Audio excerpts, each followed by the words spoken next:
Okay, and we are live. Welcome to a new episode of All Things Xbox Podcast. Once again, I have Logan with me. Logan, how you doing? Doing good, Jamie. How are you, man? Good. We have like 14 news topics to talk about, and not much Activision stuff, even though the Activision stuff is pretty spicy. But yeah, that should be pretty good. Good to see people already in chat. It's going to be an interesting show. No drama this week, thankfully. Anyway, Logan, before we get into the topics, have you been playing anything? Yeah, I've been playing some Quake and about to wrap up the fourth level of the campaign, and been playing that and some Power Wash Sim, and I started Arkham Asylum yesterday, and I've been enjoying that. So that's what I've been up to. Great. I was wondering if you'd start that because, like, not many people on this planet have skipped out on that game. What do you think of it? I like it. I like the story and the vibe of it. Like, I have, seen the character models occasionally from the Batman games, but not, full context and story and everything. And so, like, Killer Croc was really surprising. Like, I was used to the show where he's kind of smaller and this and that, but like in the game, he was just massive and just like how the Joker has this elaborate plot and how he sets up all these things in motion to get all these guards and other inmates all in one place at one time for him to have some elaborate escape, but he's not really escaping, and it's just and the gameplay's fun, the batarang, the combat, like I'm enjoying it. Yeah, good to hear. I mean, it's pretty much just a big Batman Android, not Androidvania, but Metroidvania. You know, you get different gadgets throughout the game, and you open up completely new sections of the island. It was very much like it's one of those standout games from the Xbox 360 generation because you had that Gears of War, BioShock, Mass Effect, and yeah, I think you'll really enjoy them, and they just get better as the series goes on.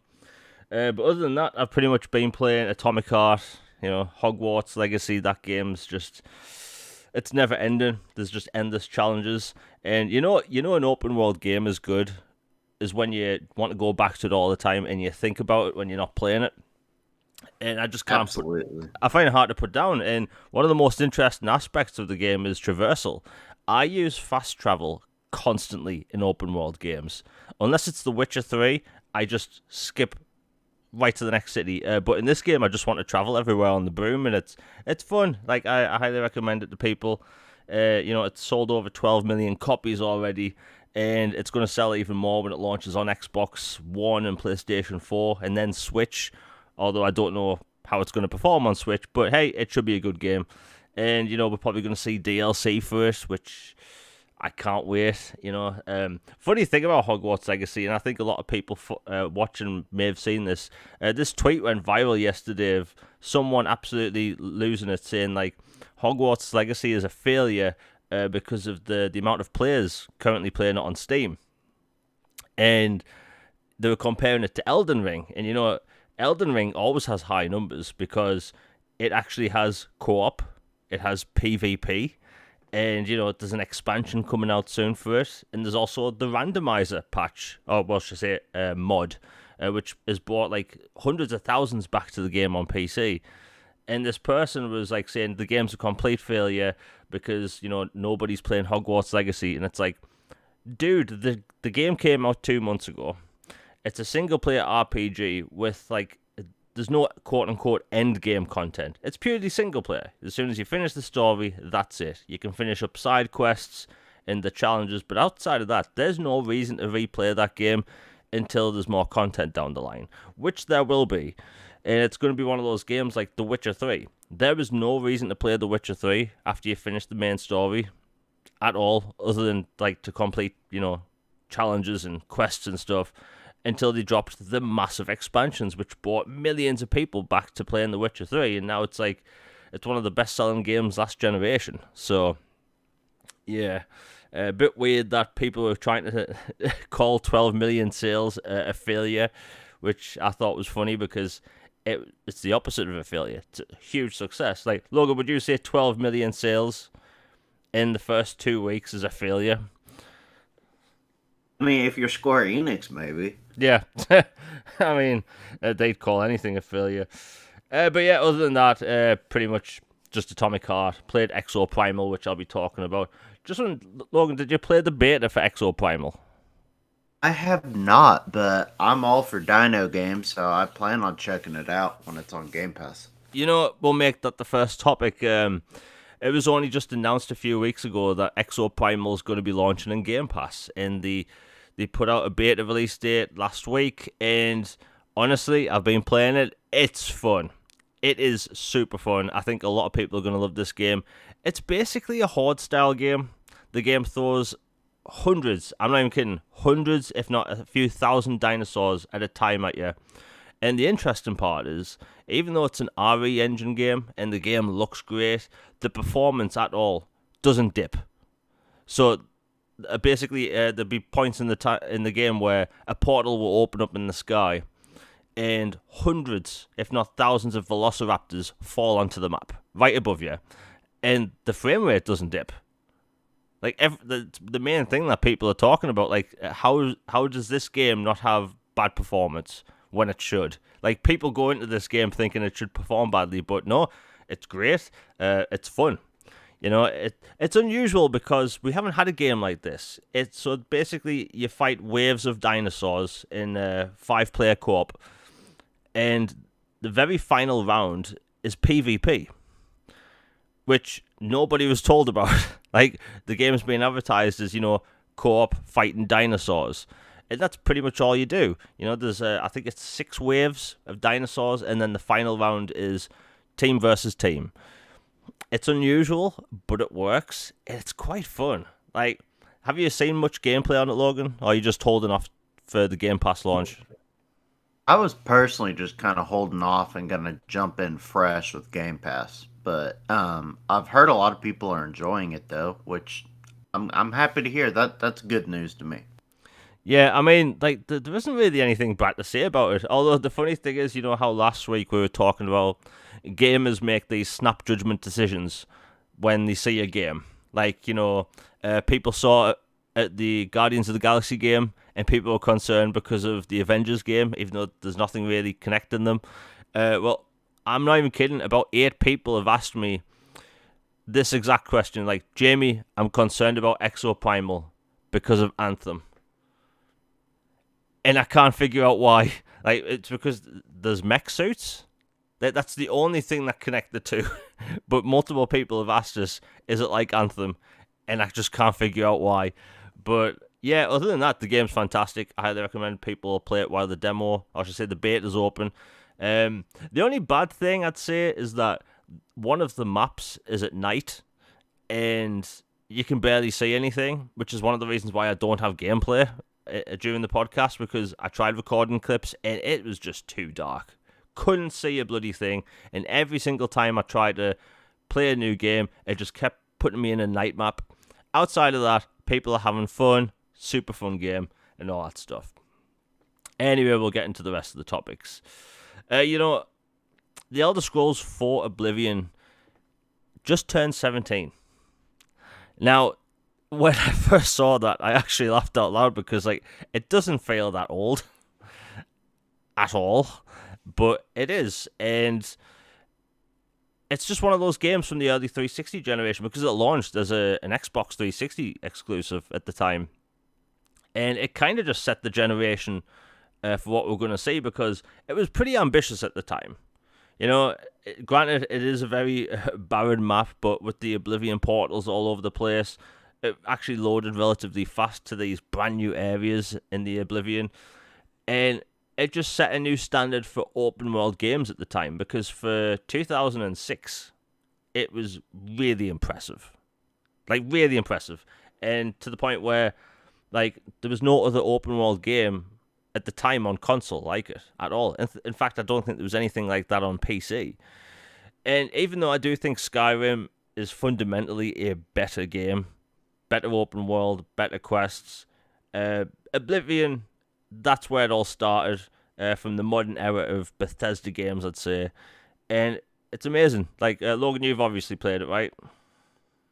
Yeah, Oblivion was basically like my first hardcore diving into a Western RPG. Like I had played, ARPGs and stuff up to that point, and then I'm like, this game looks kind of cool, and then I'll check it out. And I picked it up, and I was just blown away. It was my first like 360 title, and it's just mind-boggling. Like as soon as you left the sewers, there's just this whole new world just out there.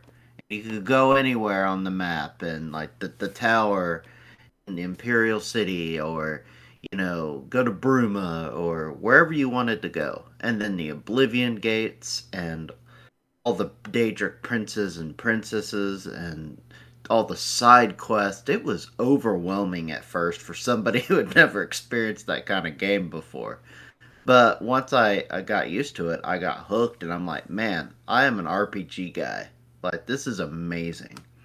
And, like, it looked incredible as well. And I remember one odd thing about it was it was one of the first games that had DLC that I remember with, the horse armor. Everybody makes jokes about it. But that was my first experience with DLC, and then getting the Shivering Isles and Knights of the Nine expansions, which were incredible, by the way. And then all the cool little houses you could get, like the Winter Spire, or like the Thieves' Den, or the Blood Catacomb type thing, and just all this stuff you could do, and endless replayability, quest lines, and then all the bugs in it that were just really funny, like what horses going through the floor or flying, or the I don't remember if you remembered this hack, but like the hack you could do where you had an arrow drawn, and then like you pause your game, and then you drop an item.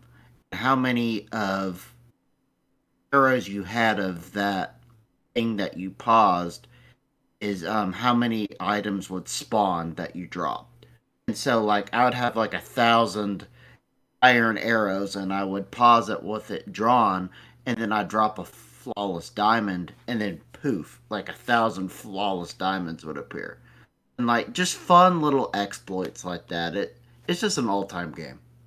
Yeah, you mentioned the funny exploits. There was a thing in that game, and I think you can still do it. I know it wasn't patched on the Xbox 360 version, where if you hold like a paintbrush and hold it to any point in like the air and let go, it stays in the same place. So you can create like Oh yes, the ladders. yeah, Yes. you could create like an infinite ladder to like to the sky using different paintbrushes, just a bunch of stuff like that. You could just mess about at the time. I think like for me, it was the first like proper sandbox RPG where you could like mess about with things. Like yeah, I got Morrowind, but like Oblivion was on a completely different level.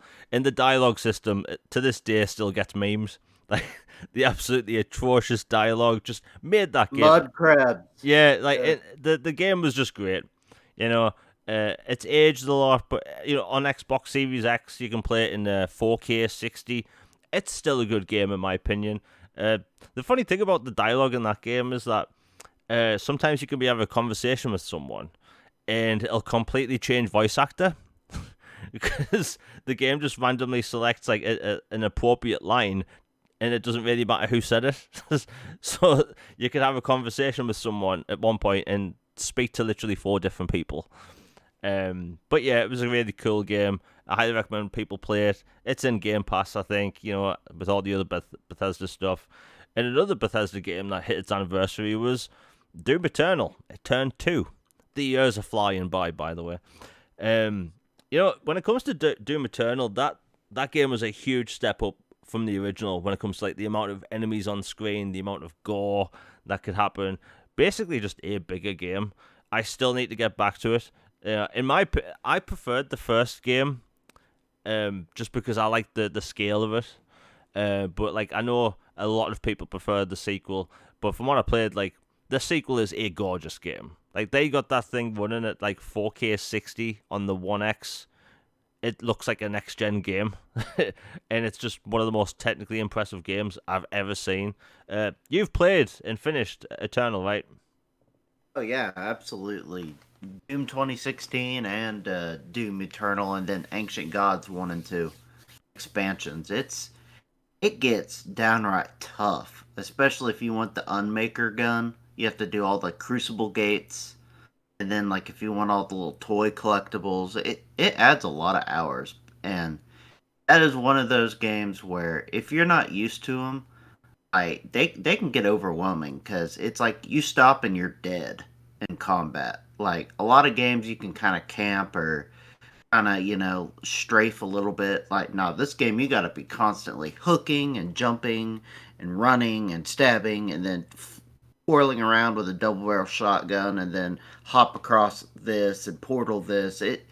It's it's awesome, but it can definitely kind of overwhelm you if you're not used to it. Yeah, like Doom 2016, I played on, I think it was like Ultra Nightmare difficulty. It was like the second highest, like difficult setting. And like at the time, I was like, "This is really good action, love it." And then when I played Doom Eternal, I put it on hard because that's how I play first-person shooters. And that game absolutely wrecked me. I'll be honest. Like, I was like, "This is a bit of a step up in difficulty." Put it back onto normal, and I was good. But yeah, that second game is brutal. But it's meant to be because the story, the demons invading Earth, and all that stuff. Um, you know that game is a huge step up and Doom 2016 to the game we were gonna get, Doom 4, or what the Oh develop yeah. yeah the developers inside the studio actually called it Call of Doom because it was essentially just a first person shooter set on Earth and there was like Doom monsters. I highly recommend people watch the documentary on YouTube by a YouTube channel called No Clip. It's like I think it's like 4 parts, and each section's like 30 minutes long. But like the Doom 4 we were originally going to get was a Call of Duty clone, and thankfully that never happened. Although I will say this, even though apparently the game did get 90% finished, I would still like to play the thing, just because Yeah, that I'd play it. yeah, I mean, it'd just be a fun game to get out there. It's non-canon, but yeah, the Doom we have is vastly different to the game that we were originally going to get. And I think Doom 2016 is one of the only games in the past decade, I'd say, that was shown off to the public and nothing leaks at all. I think it was at QuakeCon 2015 or 2014. It was like shown off really early, and everyone in the crowd was told to like turn the phone off, and not a single person took a photo. So all we heard was literally just what journalists were telling us from what they saw on stage. And I would love to see that happen again at some point. I'm sick of like these game leaks all the time. It's one of the reasons why I don't talk about like Marvel movies anymore on Twitter. It's because people are obsessed with spoiling and finding out every single aspect of a Marvel movie before they see it, and it's kind of seeped into video games. But yeah, I hope we get to a point where less full on spoilers. Like, by the way, a bit of a tangent. Logan, have you noticed that Marvel movies have to get spoiled in and out before we see them? Yeah, same thing with Star Wars. Like I remember Force Awakens, like it had been out maybe a day before people spoiled like a major plot point at the very end of the film that happened to a classic character and like seriously? I hop on Twitter and I'm seeing this gif all the time on loop of this thing happening and like I don't know. People like enjoy just ruining things for other people. That or they just think it's funny, or maybe they just want to get caught up in the moment. But it is really annoying. And Kevin Feige and Marvel are really, really cracking down on it. Like they basically nuked that Reddit Yeah. subreddit, whatever that was all about Marvel leaks, and are considering legal stuff. So yeah, it's a thing you don't want to get messed with. Um, and Star Wars, Marvel, Lord of the Rings, all these big marquee franchises that transcend culture. Like those in particular are getting leaked like nuts, and it sucks. And the gaming industry is bad about it too. Yeah, I mean, there's constant. Like, I remember, I think it was Microsoft's E3 slate for 2016. The whole thing leaked the day before. Even the Xbox One S, everything leaks. Like, even what was in the console. Like, the 4K Blu-ray drive, all that stuff, and like I'm sick of it. Like I can't stand spoilers. Like there's two kinds of spoilers. There's leaks where we're talking about things like, I was talking about Hogwarts Legacy 2 years before it came out, but I wasn't spoiling it for people. And then there's the kind where people are literally posting GIFs of spoilers. That I can't stand. Like, I think the last film I saw that wasn't getting spoiled was Endgame.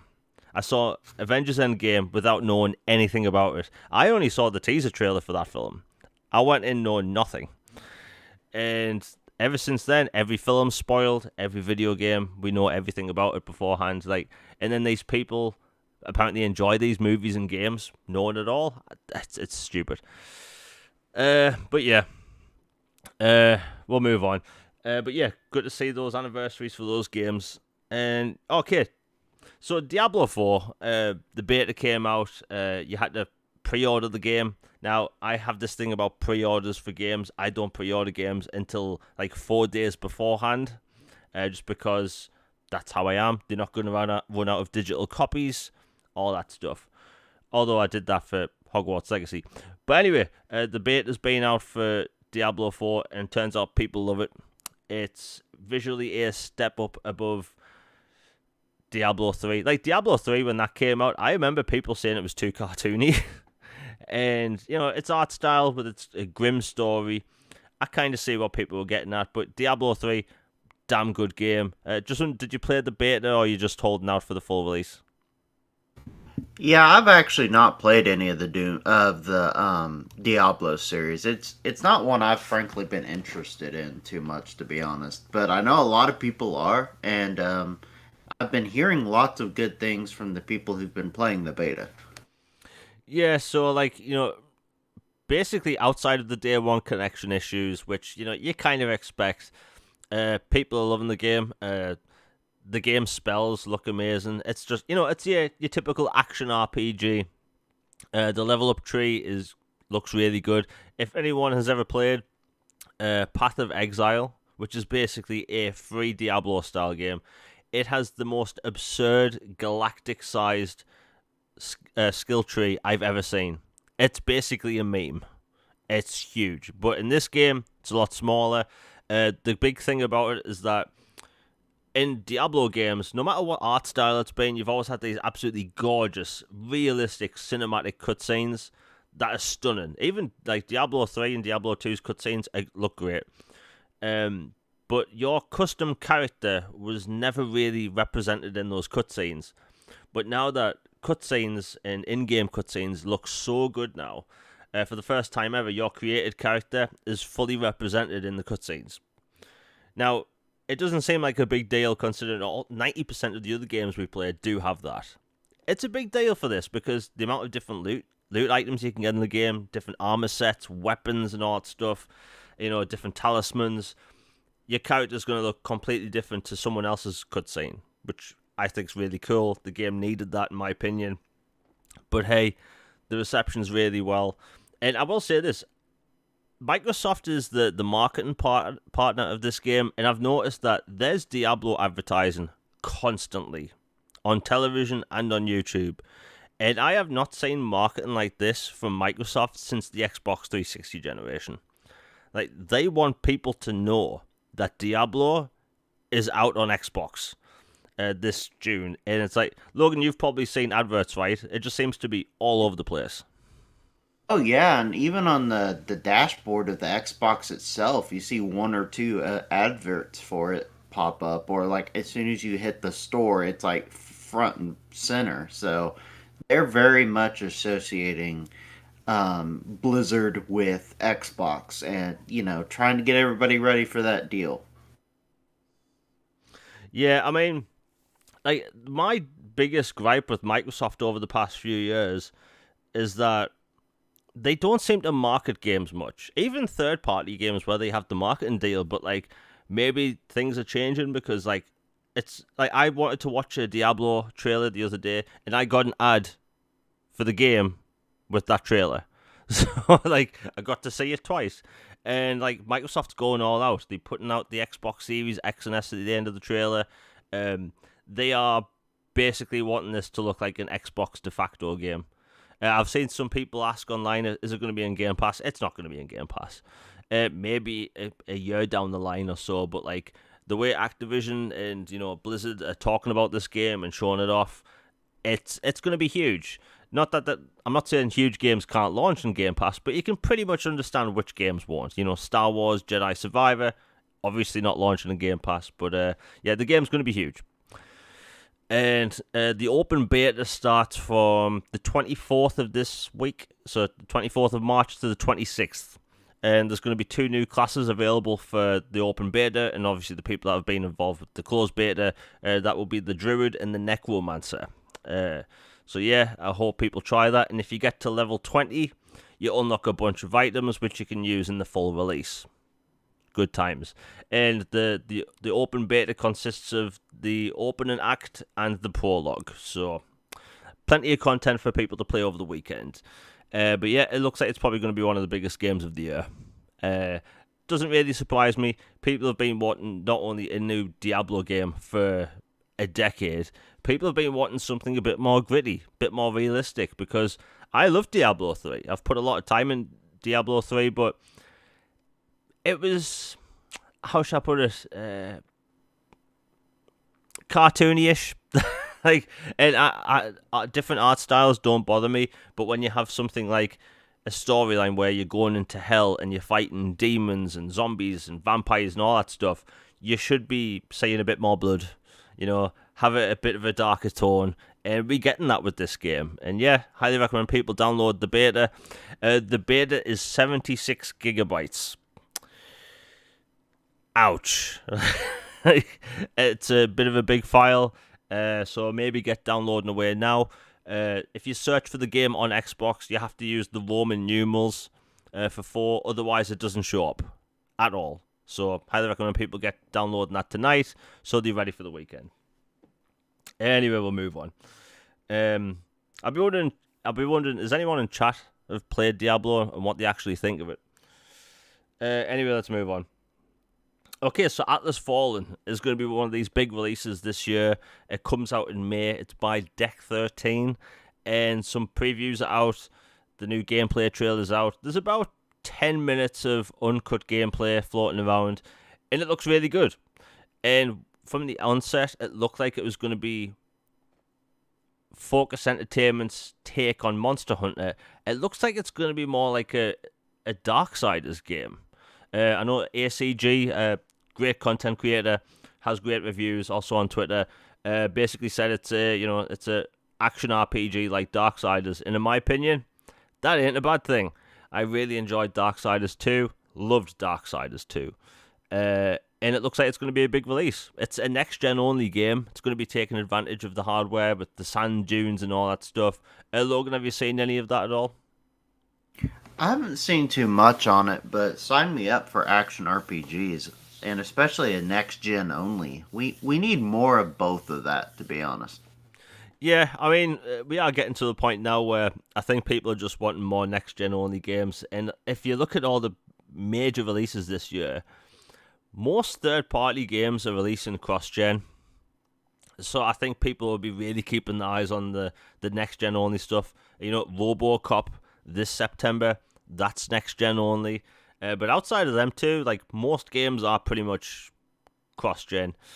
But the main thing I like about these like next-gen only games is the way they use physics and particle effects. Like, yes, the 60 frames and all that stuff's good, but I just love the physics simulation of things, because physics simulation, it's been around for years, plays more of a major part in PC games. Like, I remember Borderlands 2 on PC had like full physics simulation for Liquid, like, and it just looked super realistic even though it was cel shaded.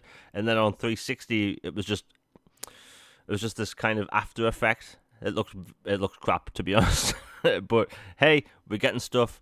Big game out in May. And the thing is, it's a more budgeted title. So in the UK, it costs $49.99. So it's probably going to be like $60. And for a Darksiders next-gen game, hey, I'm all up for it. And it looks really good. Highly recommend people check it out. It looks great. Anyway, we're about half an hour in the show. If people enjoying it, please like, share, and subscribe. Hit the bell for notifications. Really helps the channel out. All that stuff. Super chats alive if you want anything read out and all that. So, Star Wars Jedi Survivor.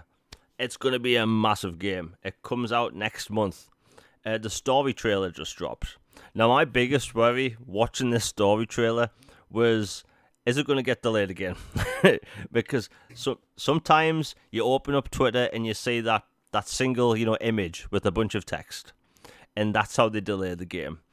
And in other times, they just put out a new trailer with the new date at the end. And thankfully, no delay. It just releases on I think it's the 28th of April. The game looks phenomenal. Like, it really does. Like, I love Star Wars. I love Star Wars games, movies, television, whatever. This looks like it's going to be one of the best Star Wars, products in years. Like, I love Bad Batch and, Mandalorian, but this looks like really high quality Star Wars stuff. Logan, did you see the new trailer at all? Yeah, I'm super excited. It kind of looks like I know it's a cliche at this point, but it kind of looks like the Empire Strikes Back of a trilogy. Like, the creator has even said that they want, to have a trilogy for this story. Hopefully that's not too spoilery, but it definitely looks way darker, like, than the first one, which is already pretty dark because you're a Jedi on the run and your order has been systematically hunted down and murdered across the galaxy. So it's hard to get darker than that, but it is. And you see the characters, they look worn down and beaten up. They're, scarred.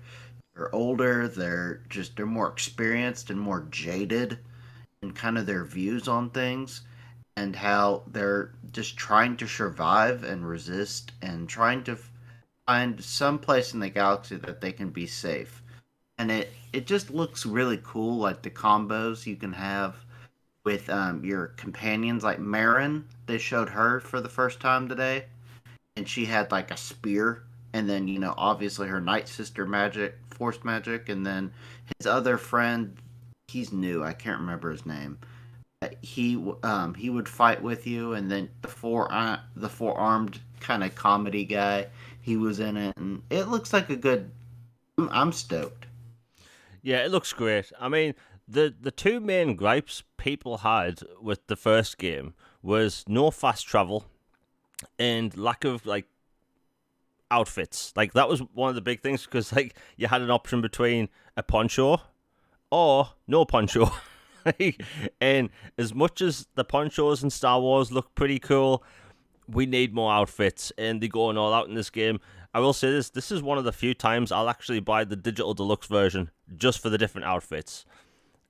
Granted, should we be paying £10 extra for outfits?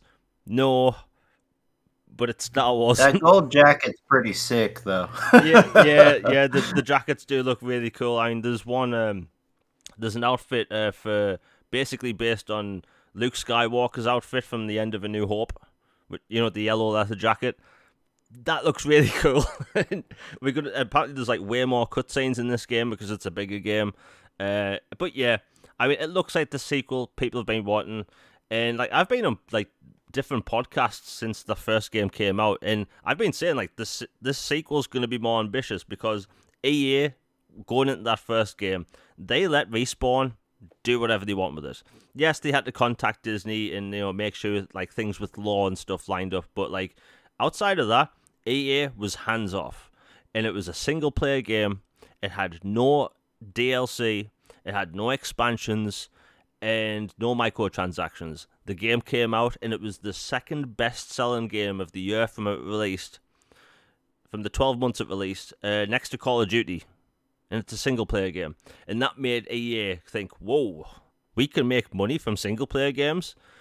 And because of that, they basically have more money for this sequel. They have a bigger team. They've been working on this sequel since before the first game shipped. So they already had plans. It's already been planned out as a trilogy. I think Cal Kestis as a character is great. I think he's a really good Star Wars character. I love the entire crew of the Mantis. The ship itself is cool. And I love that period in between, Revenge of the Sith and A New Hope. I hope we see a lot more games in that era. Hell, I'd take games in the prequel era. I want to see some Clone Wars stuff.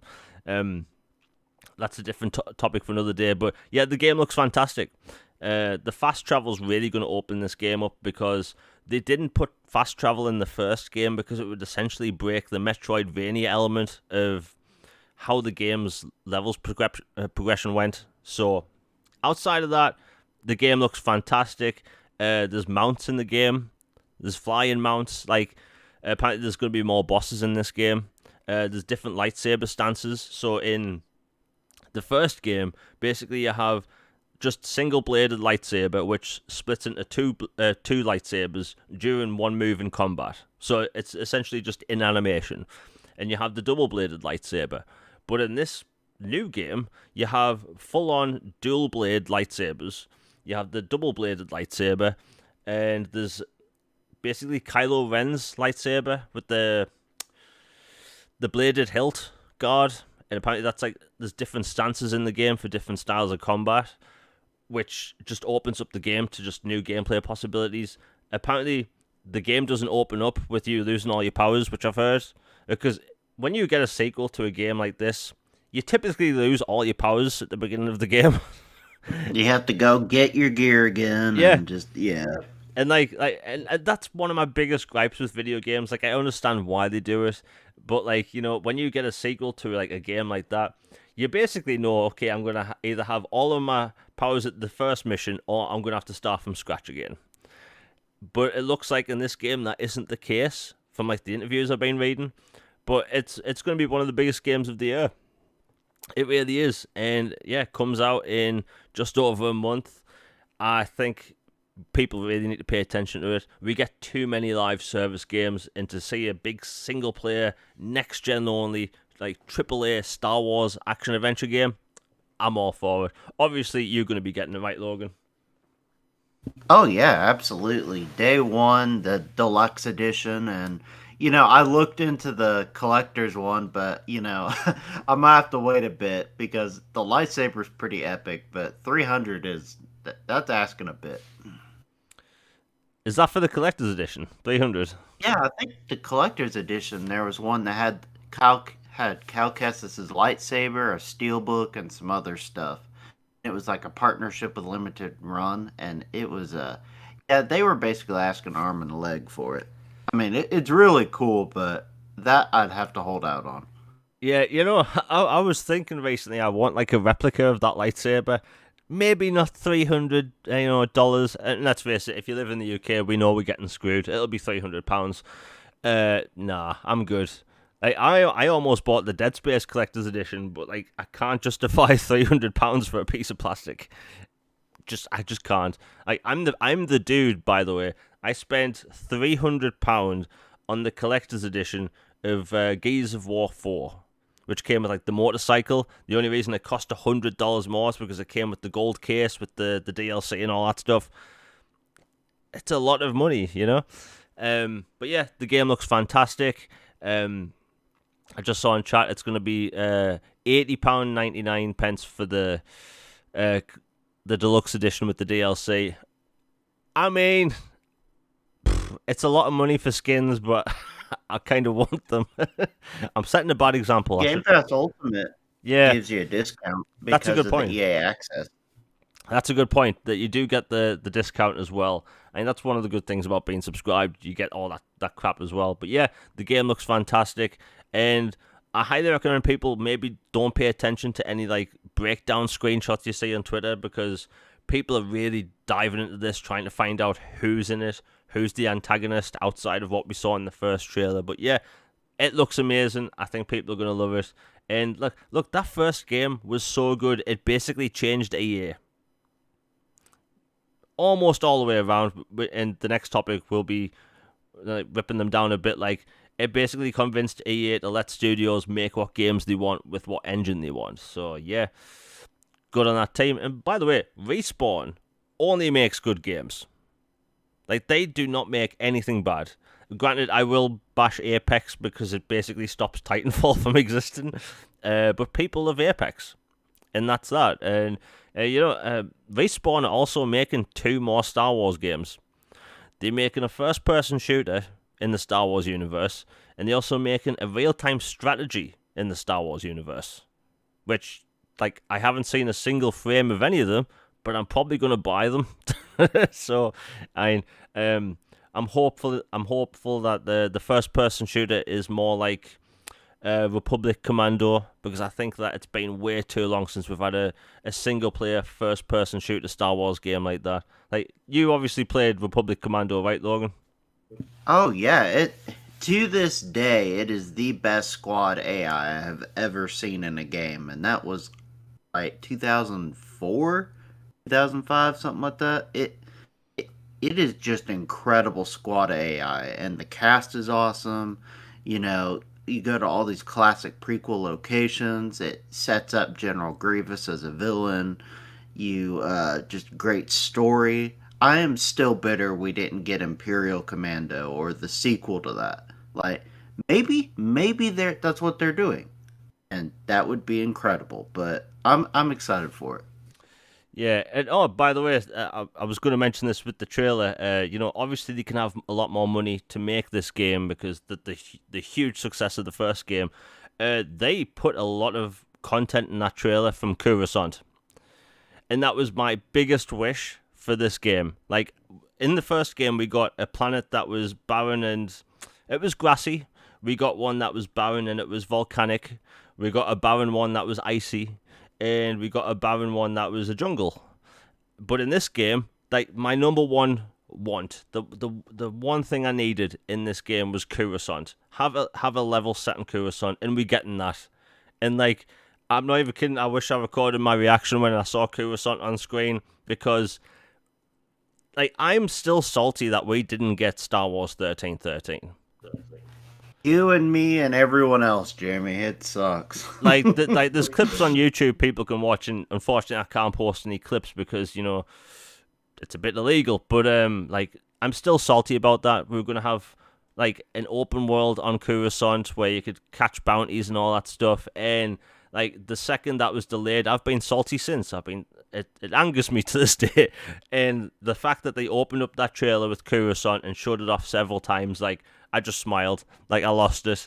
And we're getting that, hopefully if we do get a Mandalorian inspired game, we see more Coruscant. Like, that is my favorite location in all of Star Wars, and we're getting it in a big AAA game next month. And yeah, it's going to be great.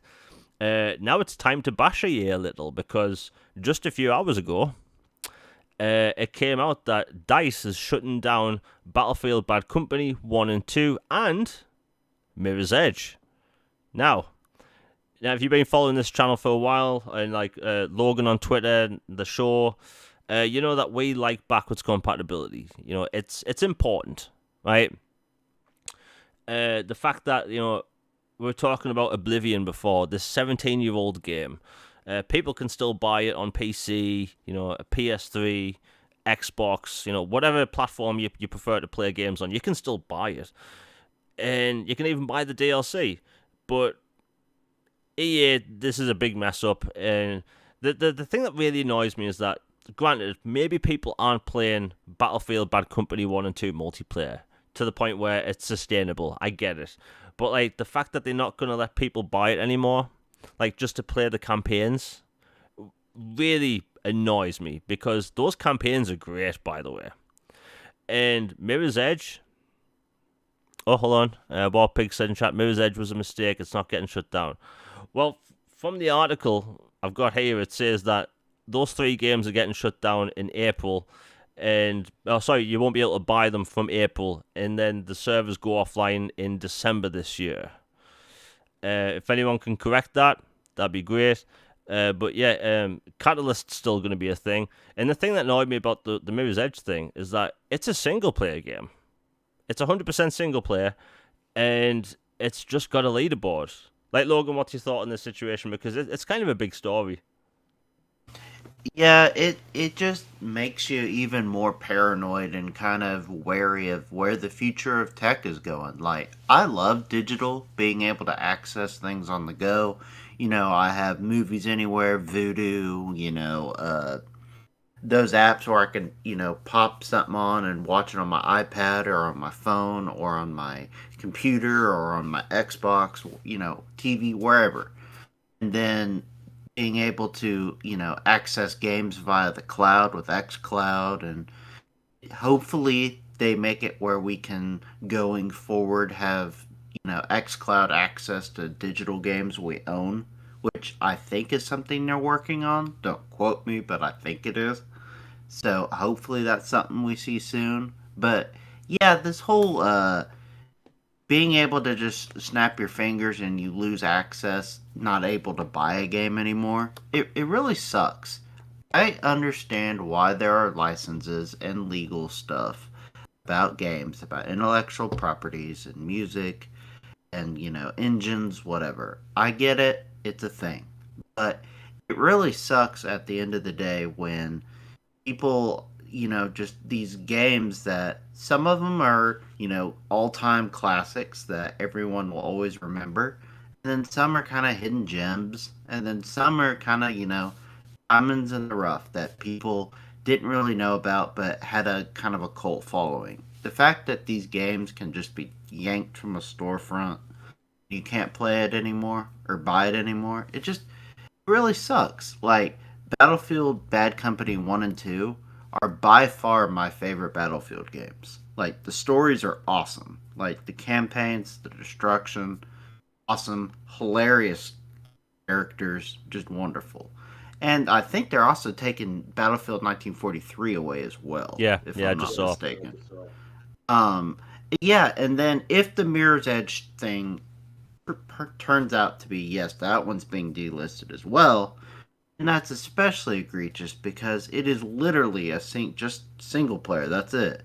And if there's a leaderboard, so what? Just turn down the leaderboard. Like, who cares at this point? It's just, not caring about things and just trying to save money is what it looks like, and it's a bad look. I've just seen that apparently the Moose Edge listing was a mistake. So that's good because, like, Okay, good news. yeah, because like delisting a game because of a bloody leaderboard, really? Like, I've got games that were released in 2005 that still have leaderboards. Like, that would have made no sense. But yeah, Mirror's Edge, perfectly fine. And I think it only costs like 14.99 at least in the UK, and that game is phenomenal.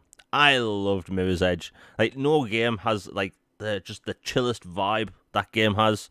It's so minimalist. The game's beautiful. It's also a 4K 60 FPS.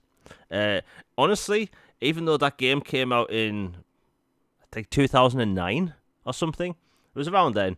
It looks like an next gen game, like with its like enhancements and stuff. Like, that game should not look that good. Incredible game. But yeah, thankfully, Mirror's Edge, it's safe. Battlefield Bad Company 1 and 2 and Battlefield 1942 are gone. That's still bad news because those campaigns were great. And my only hope is that maybe EA are looking at remasters. Like, even then, I still think the original games shouldn't be delisted. But like, if they ever delist the original Mass Effect games, even though I talk about Legendary all the time, I will raise hell. Like, I do not want people to lose access to the original games. Not on my watch. And then if they close Mass Effect 3 multiplayer, ooh, nope, they can't do that ever. I can't imagine there was a lot of people playing Battlefield Bad Company 1 and 2, but like Battlefield 2042, like, that had a pretty bad launch, and the state it's in now, it is better. I think they are going to put the classes back, or it already is there. But either way, like, it's just a shame we're losing this style of content because, like, the destructibility in Battlefield Bad Company 1 and 2 is unrivaled. Like, if you see an enemy go behind a wall, you can shoot a hole in that wall and get them. And, like, buildings fall apart realistically. Like, what that game was doing at the time, super impressive. Really, really impressive game. But yeah, I highly recommend people buy those games beforehand if you want to keep them.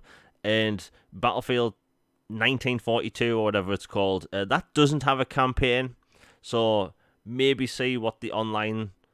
Well, technically you won't be able to play online after December, but yeah, Bad Company 1 and 2, buy them, I think there is still a discount for Xbox Game Pass Ultimate subscribers and EA access. But yeah, it's a shame.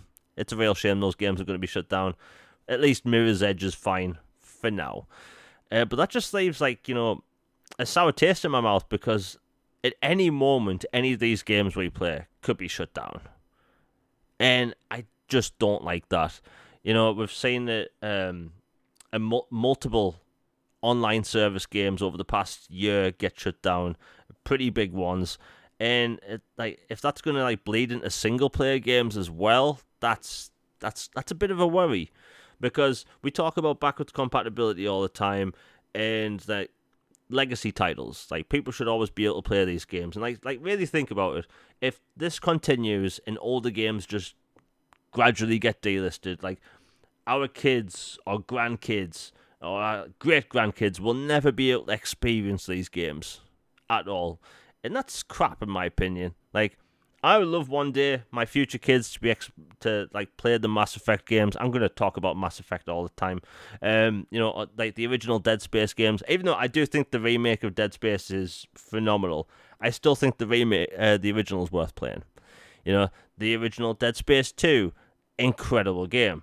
Dead Space 3, not as much. But yeah, it's just a shame this is happening. And the sad thing is, Logan, we've talked about this before, collecting games. I'm still trying to collect new inbox 360 games. And honestly, they're becoming hard to find. Basically, video game stores in the UK barely exist. I think about 50% of video game stores shut down in the UK. I think it was 2013. My city doesn't have a video game store, and we have this chain called CEX, or they pronounce it sex in the adverts, which laugh away. It's basically a used video game / DVD store, and every time I buy a game from there, and I'm pretty sure it's probably the same with somewhere in the US, every time I buy a used game, it's scratched to live in hell. You open up the case, and it's got a weird smell, and the games barely work. And the problem with 360 games is that it needs to continuously read the disc to work. It's not like an Xbox One or an Xbox Series X or PlayStation 5 game where it literally installs the game and uses it as a key. On a 360, it needs to run the whole thing the entire time off the DVD. So now I'm constantly trying to look for inbox sealed 360 games, and in the past year, I've got a stack here. I've bought 3 sealed games for a total price of £72. Now that's not bad, right? That's the Transformers Cybertron games and Warhammer 40k Space Marine. My point is that with these delistings happening, more people are going to be looking for the physical copies, and they're just becoming harder to find. And then if you live in the UK, I don't know if it's the same in the US, Logan, if you go to Amazon and search for games, you just get the PlayStation versions.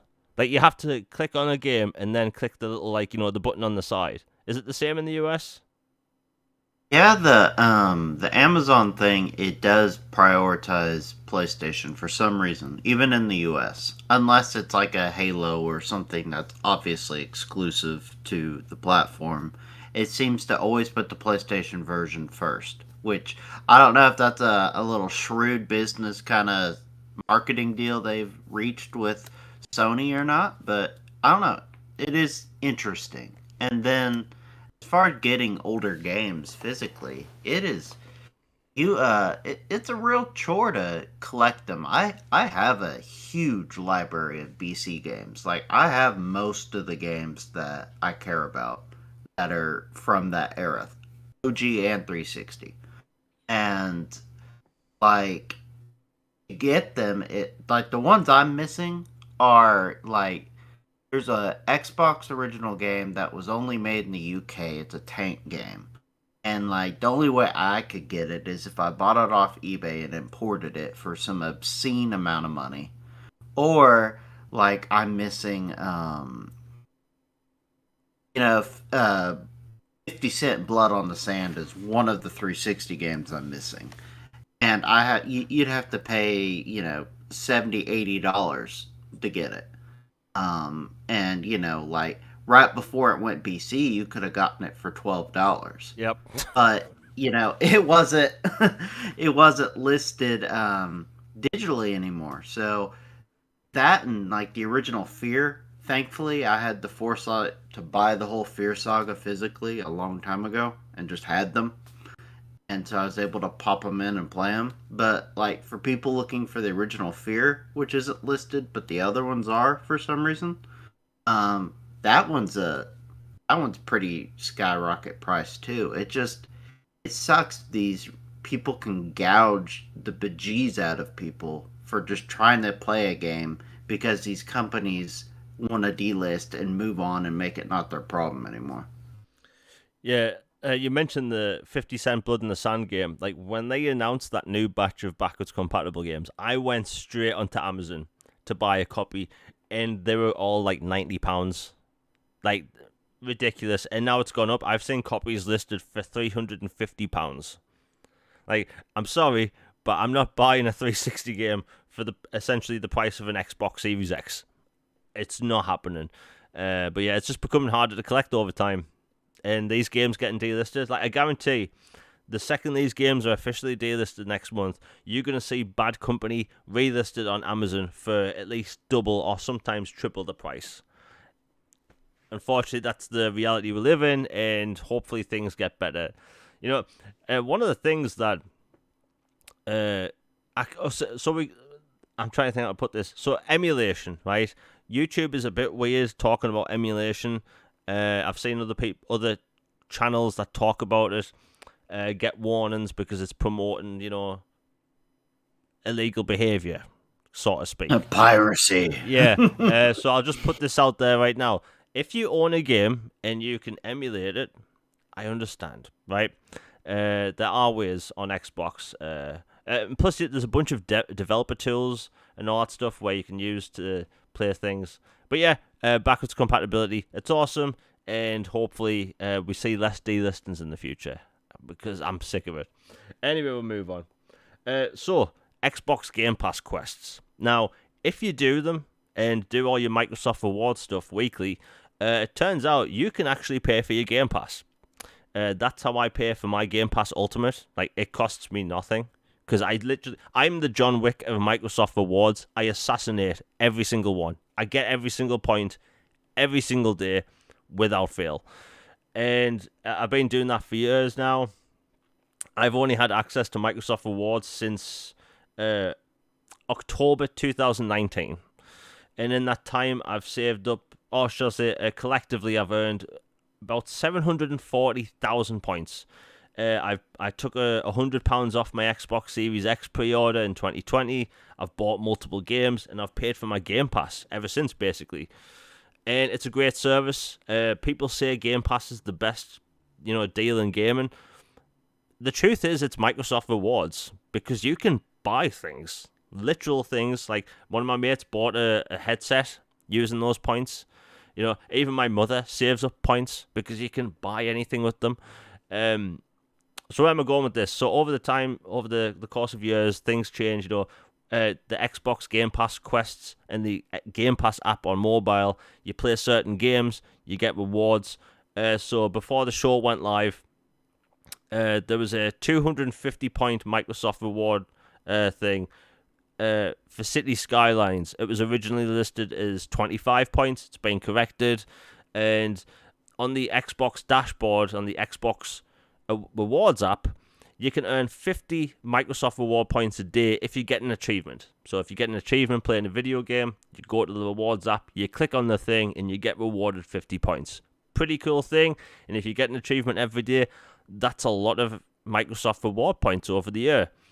So basically, Microsoft have took that away because a lot of people have problems with tracking. Now, about 6 times a week, I'm perfectly fine. Like, the tracking works for me. But about 1 day a week, the tracking does not work whatsoever, no matter how many achievements I use. So at the minute, they've turned that offline, and they're basically giving us 5 points a day until they figure it out. from what I see in my feed, a lot of people have problems with the achievement tracking when it comes to the Microsoft reward stuff. So it's good that they're finally looking into it. And from what I've spoke to people that work at like Microsoft Rewards, they are very fast to try and fix this stuff because people pay for things out of it. Microsoft basically makes money from the ads on Bing, so it's a successful business. So yeah, things like that are getting fixed. Just give it some time. Obviously, you use Microsoft Rewards as well, Logan. Yeah, absolutely, and the staff behind it is really good too. I've had conversations with them about the service and ways they could improve it or add things to it, and they're super receptive and they come up with good ideas on their own, and just like they're quick to fix things if there's an issue. Like for example, you brought up the achievement tracking has been kind of a bugaboo for a while for them. Like for some reason it's like, one day a week it'll just not track, and it's like, dude, I just, I completed 3 missions in a row of this game. I got 3 achievements, yet it's not giving me credit. And so then it'll, somehow affect a weekly set list, or, the monthly bonus or whatever. So they're looking into that achievement thing, and giving us 5 a day for the foreseeable future till they fix it is fair. I get it.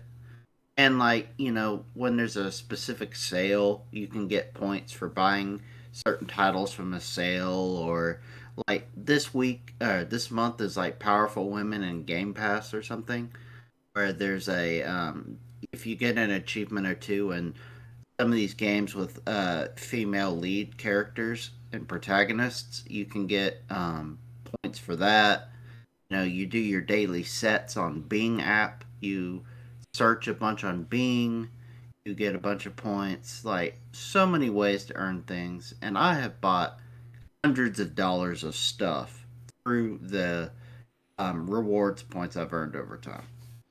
Yeah, I mean, like, I know people that aren't in like the Microsoft Rewards program. Like, some people just choose not to do it because they think it's a lot of work. The truth is, it's not. It resets at midnight, or at least for the next week it does in the UK, and I get everything done then. I'm a night owl, I'm up anyway, so I get all of it done, and I save about, I want to say 25,000 points a month. So out of that, I can pay for Xbox Game Pass Ultimate and still have around 13,000 a month left over. And over the course of a year, that adds up to about 100,000 points, which means I can buy multiple games depending on sales or hardware. So yeah, I mean, it's a good way to save money. And depending on your territory, you have more in some areas. Like if you use Bing on Windows in the US, you have access to even more Microsoft reward points. If you use the Xbox mobile app in the UK and Brazil, although I know it's rolled out in the US, you actually have access to more points. So I think in the US now it's opening up. You can get 50 points extra a day. It might be 75, but like it all adds up, and you can buy stuff, which is really cool in my opinion. And plus, like I haven't bought Game Pass out of my own money for ages because I could just get out of the rewards program. But yeah, they're fixing stuff. It's all that stuff. I will say this: the EA rewards thing for 250 Microsoft points is broken to hell. It did require you to get 3 achievements in an EA game. They narrowed that down. Can't speak today. They narrowed that down to 1, and basically it's just bugged out. People can't get it. Hopefully they fix it soon. But hey, it's a good service. I highly recommend people try it. And if you're just getting into rewards, the Xbox app, or I should say the rewards app on the console, actually gives you a ton when you first sign up and start doing it. So highly recommend people do that. I have to answer this. Gavin Armstrong in chat said, I'm in the UK and I don't the rewards on mobile app. So it depended on where you live. It's weird because the UK with just one territory technically, but like in the UK it's kind of divided. Some people have access to the rewards, some people don't. I don't understand how it works. I know people that live near me that don't have access to the rewards. It's a weird situation. Hopefully they sort it out soon, but the second it becomes available to you, get on doing it. You can save up points. Like, I know people that bought their next-gen consoles with points. They essentially got a next-gen console for free. Like, that's good. But anyway, that's it for Microsoft Reward Points stuff. This week's, by the way, is play 100 days in City Skylines. I normally tell people how to get these done quick. All you have to do for that is literally put a building down, let time pass. That's it. It does it itself, basically. Yeah, let's move on. Okay, so there was some drama. Actually, so we're about an hour into the show. If anyone's enjoying it, please like, share, and subscribe. Hit that bell for notifications. Really helps the channel out. Really want to grow the channel out. I've got lots of stuff planned and all that stuff. Super chats alive if you want to support and all that stuff. So, me and Logan and a lot of people online have been complaining about this game that was announced months ago via Kickstarter. It was announced to come to all platforms, and when the platforms were listed, Xbox wasn't there, which caused a lot of people to get angry because all platforms kind of implies all, as in everything. And so it was announced for Xbox, I should say PlayStation, Switch, PC, and they put out a bunch of trailers. And every time they talk about the game on Twitter, they'd get asked, like, where's the Xbox version? And they could not commit to it or talk about it. And I'm talking about the game Sea of Stars. It's a JRPG style game. It looks phenomenal.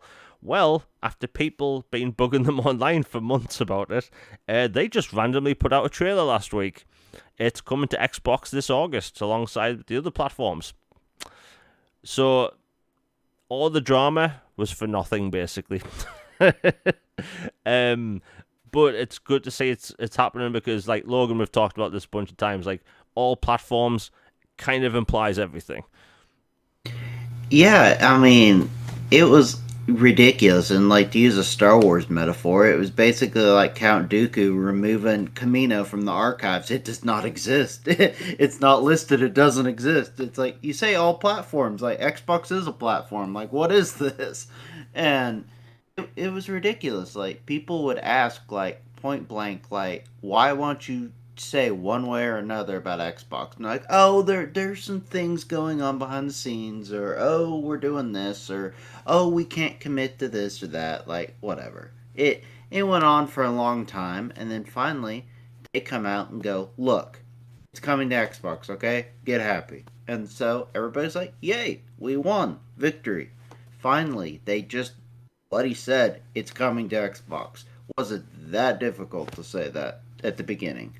Was there something prohibiting them from saying the word Xbox, or were they just being really difficult?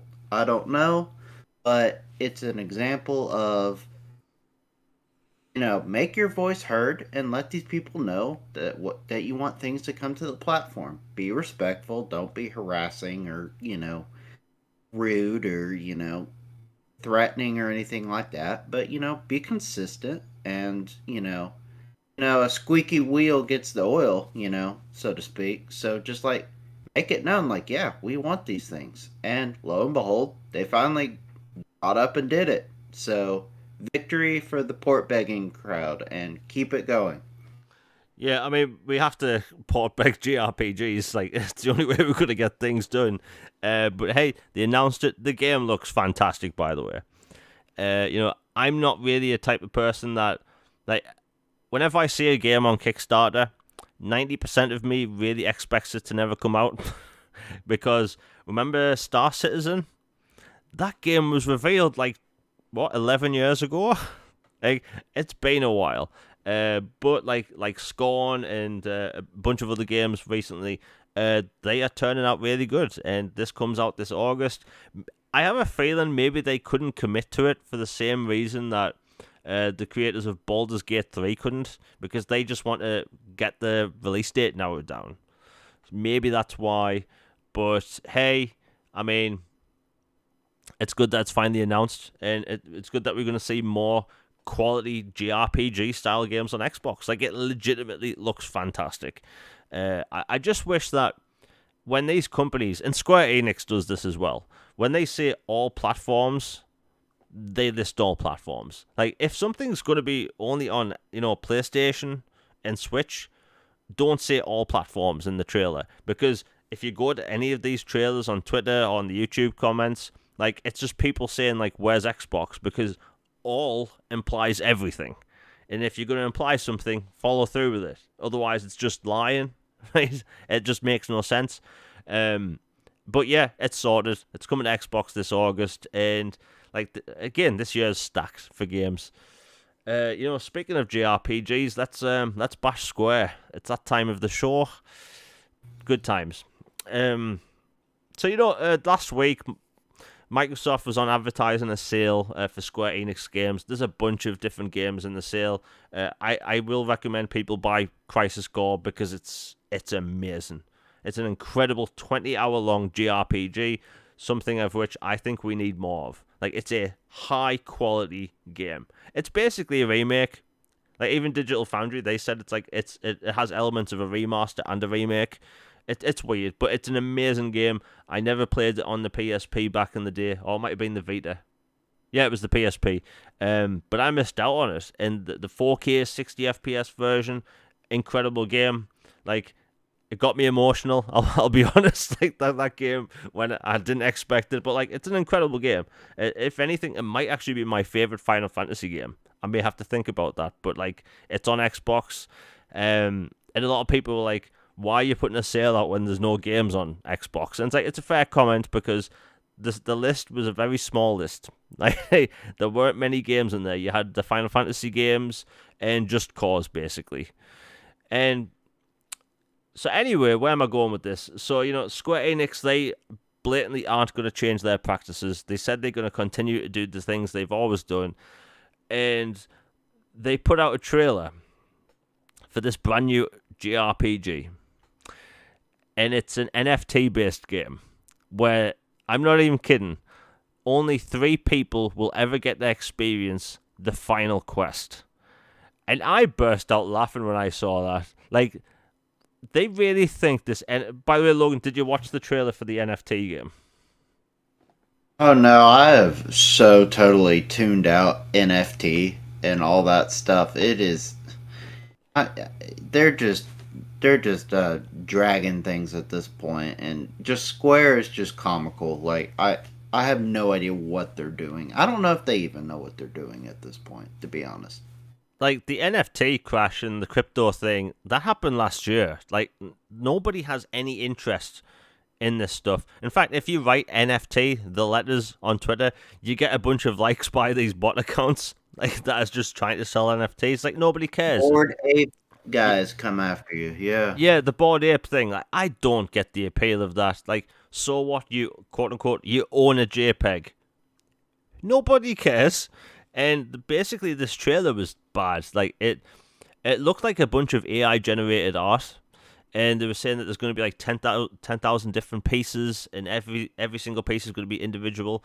But the fact that 3 people, like, they were praising this as a concept at Square Enix, like, 3 people will only ever get to experience the ending. And I immediately thought that within 5 minutes of this game going live, the ending will be on YouTube. And while I don't think YouTube and like Twitch content ruins sales of games or anything like that, just out of spite, I'm going to watch the entire game on YouTube just to spite Square Enix. Like, that whole thing will be on YouTube, and they'll cut out all the boring bits, and it'll just be the cutscenes. And it looks terrible. Like, I'm a Brit. I do not call things trash because we say rubbish, but this game, steaming pile of trash. Absolute dog shit, I'll be honest. I've never seen anything this bad. Like, people want to talk about graphics and art styles. This is an art style. It's terrible.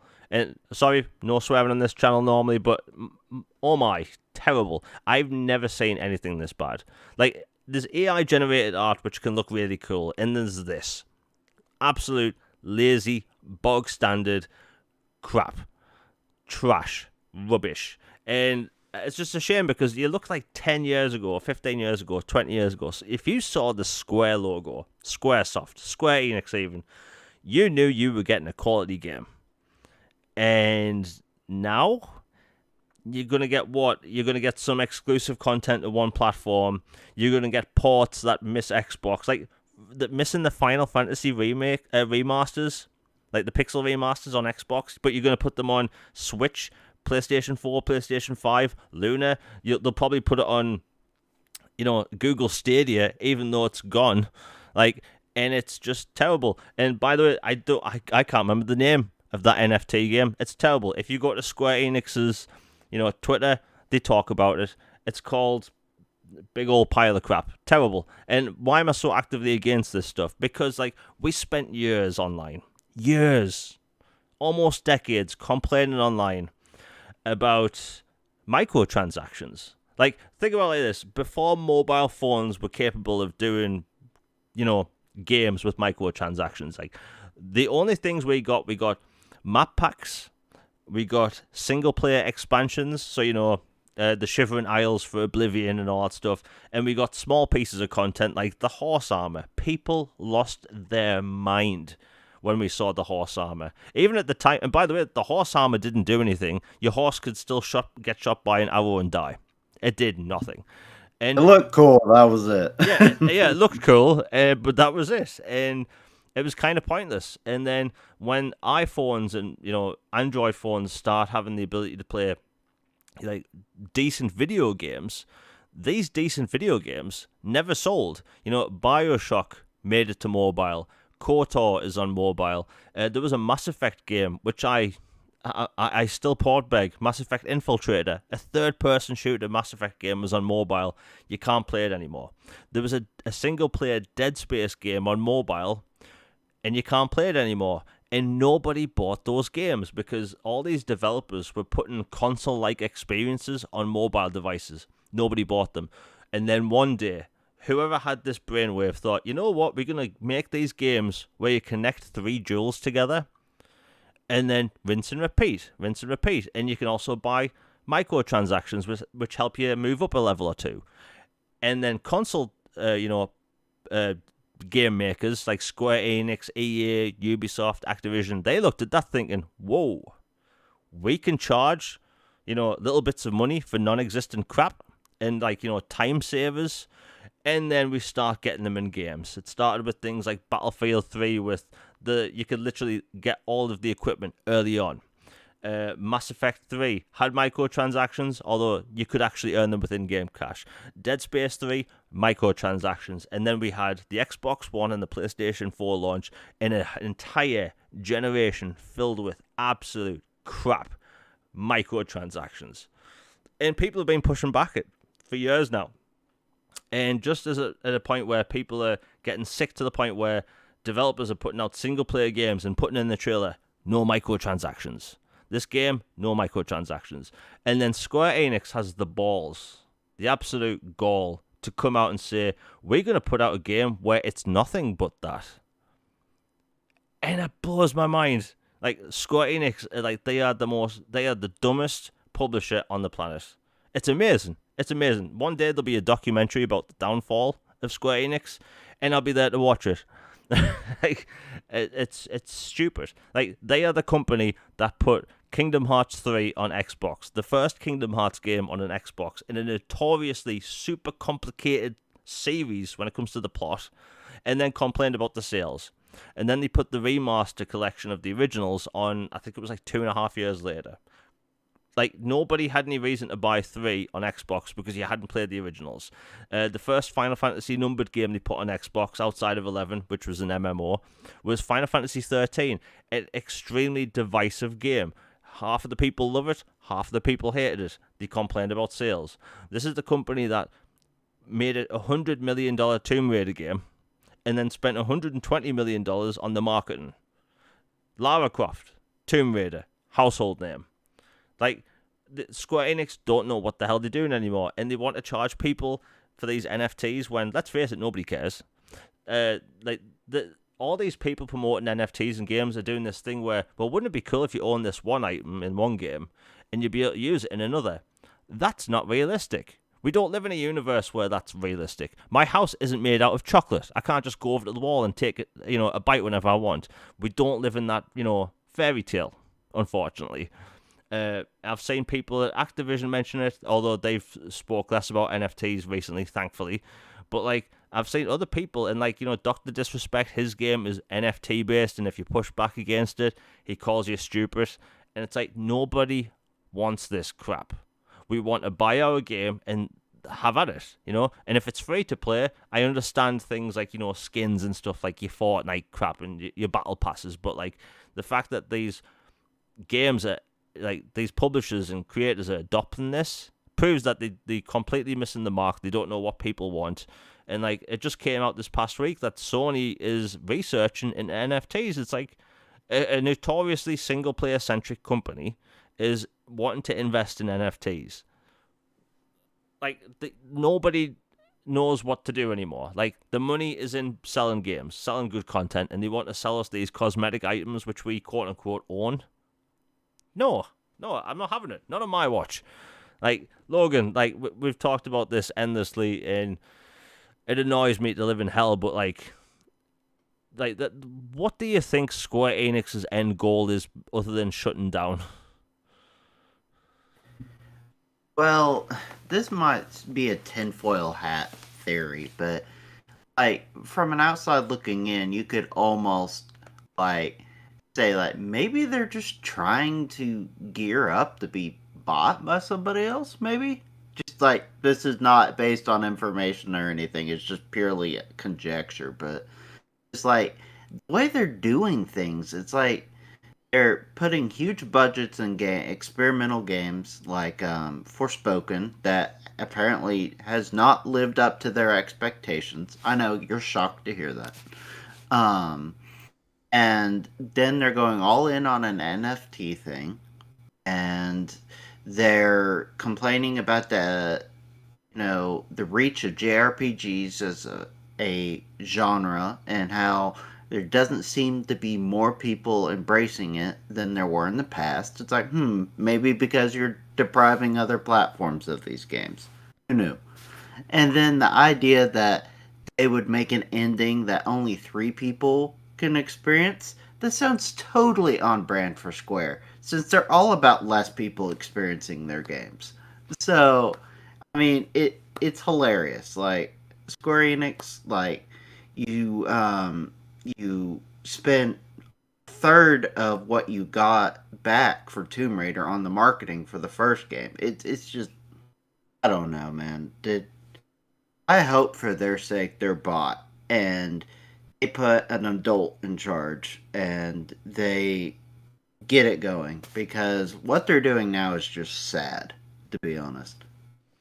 Yeah, I mean, like when they sold off their Western divisions, like I'm not even kidding. Like I kind of had this sigh of relief. Like Crystal and Eidos Montreal can, like, you know, because if you look at like past like investor calls and all that stuff and blogs, like they would basically just throw them studios under the bus. Like, oh, why we're making less revenue this quarter, and they'd mention like, oh, you know, Crystal and Eidos, they haven't put out a game in a while. It's like, screw you. Like they must have been so annoyed by everything being said. But you know, Embracer, they are literally embracing them. They're letting them make what they want to make. And the funny thing is that like even though Embracer bought those studios and all of that IP for $300 million, Embracer, like a few months later, leased out, not sold, but leased out the Tomb Raider IP to Amazon for $600 million. Like, that has to be the funniest thing ever. I wish I was a fly on the wall at Square Enix when that happened, because they must have been angry. Like, just a Tomb Raider lease, $600 million. Like within an instant, Embracer doubled the money. Like, incredible. Like that's some like 5D chess move over there. I love Embracer just for that, and I'm gonna continue to talk about their games because they kind of thrown Square Enix under the bus, and I love it. I can taste the tears. It's amazing.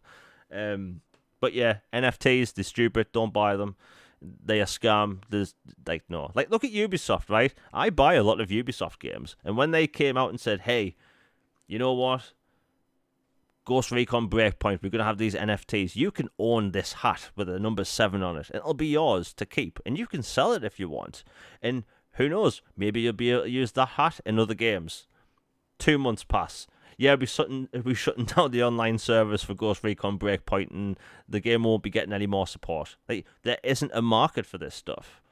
There isn't. So save your money. Don't buy these things. Buy Mass Effect, all that stuff. I basically shill for that game now. But yeah, we'll move on. I just can't believe Square Enix. They've went downhill so much. Okay, let's talk about the Activision Blizzard stuff. So Sony, time and time again, they've been offered these 10-year deals, 10-year deals. All these different streaming companies have, like, literally in the past week, Microsoft has offered about 4 streaming companies 10-year deals. And, like, 10 years is a long time. And I've seen a lot of people mention, like, why doesn't Microsoft offer a, in perpetuity deal with Sony for Call of Duty? And it's like, that's not how these deals work. Like, Call of Duty might be a different thing 10 years from now. Like, it could just be Warzone as an IP. Thanks for the first super chat of the night by Nick W. Thank you very much for $4.99. Best JRPG studios nowadays is Sega. Yeah, that's true. I mean, Persona, like, as someone that's very early on in the Persona games, like, Persona 4 Golden is something I've been wanting to play for years. It's amazing, by the way. Persona 5, I think Persona 5 has one of the best art styles in years. Even though it did came out like 5 years ago on PlayStation, it's an incredible game. And we're probably going to see the Shin Megami Tensei series on Xbox soon, with all the rumors going around. And Atlas, they know what they're doing. And then you have the studio that makes Yakuza. Like, Yakuza is a legitimate JRPG that people love now. Yakuza has a huge fan base on Xbox now because of the way they launched that. It's like, Sega actually knows what they're doing. Yes, they've dabbled in NFTs in the past, but they've learned a lot. Like, they've done a Capcom. They had some mistakes. They've grown a bit, and like they know what they're doing. And you're right, the best JRPG studios are Sega. So yeah, thank you very much for the $4.99 super chat, Nick W. But yeah, Sega, the Sega rock, like, they know what they're doing. All the ports, they're coming to Xbox. Like, they don't say the whole, like, all platforms thing. It's annoying. But yeah, highly recommend people play Persona if you haven't, in the Yakuza series. Absolutely quality games. And by the way, I've never had a single bug in a Persona game or Yakuza game. So, I mean, like, Sega's quality control over there, top notch. Square Enix, not so much. So yes, Sony's basically ducking all these deals, and Logan, I know you've kept more of an eye on this than me, because, like, all this legal talk is basic. I'm not gonna lie, it's Matrix code. I just don't know what the hell I'm looking at. Like, my brain turns off, and I'm just saying, like, I basically say, Jesus takes the wheel, I'm out. Like, I don't know what the hell I'm reading. So Logan, what's the update on the ABK stuff? Because it's getting a bit crazy. Yeah, so a lot has happened. Like, even today, the CMA released, like, we'll start today and then go back a little bit. So, like, today or yesterday, depending on what time zone you're in, they released the response from Microsoft to their remedy concerns, and, like, when they had suggested, hey, you could sell Call of Duty or sell Activision or sell this or this, and, like, these are our concerns. What do you think of our suggestions? Or how do you respond to them? Or what are your proposals to our concerns? And so Microsoft sent their proposals and their ideas and their rebuttals and stuff. And so now the CMA has made those public. Obviously, there's a whole bunch of black ink on those, a whole bunch of redacted stuff we're not allowed to see because it has company secrets and financials and personal and, yada, yada, yada stuff. But what we are allowed to see has been pretty fascinating. Like, they've been using basically the CMA's arguments and turning them against them. They're like, we're not even going to, you guys don't even consider Nintendo as, a platform in this high-end market, but we're adding them, give them Call of Duty, and they've shown they can go without Call of Duty just fine. And we're giving it to them to expand market to a different reach outside of the high-end market. And then, like, you have concerns about parity and allowing content to be the same. Well, did you know, since, a decade ago, PlayStation has had exclusive features and things on their platform that we haven't had on Xbox. And in our deal going forward, should it be approved, we're going to make it to where everybody has the same. There is no exclusive junk for anybody. So that backfired on Sony, the bringing up the haptics and all this other stuff. And then, talking about they found a clerical error, like a major mathematical error in the CMA's assessment of what would hypothetically happen if Microsoft were to foreclose Call of Duty for some reason, even though they have literally said no less than a million times they're not going to do it. Let's say hypothetically they did.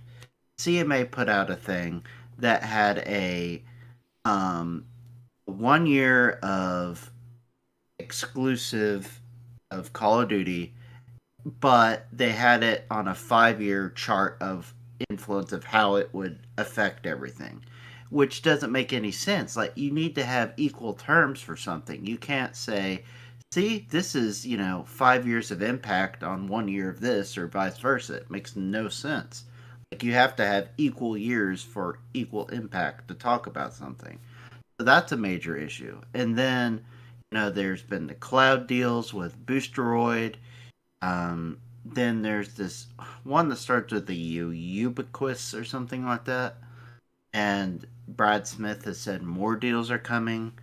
Basically, you get a COD deal, you get a COD deal, you get a COD deal. Everybody gets one. Sony has had theirs, basically sitting in the mail bin in their room for months, and they're just not opening it. Like, it's there. They have it. They're just not doing it because they want the deal dead. They don't want to actually, play ball.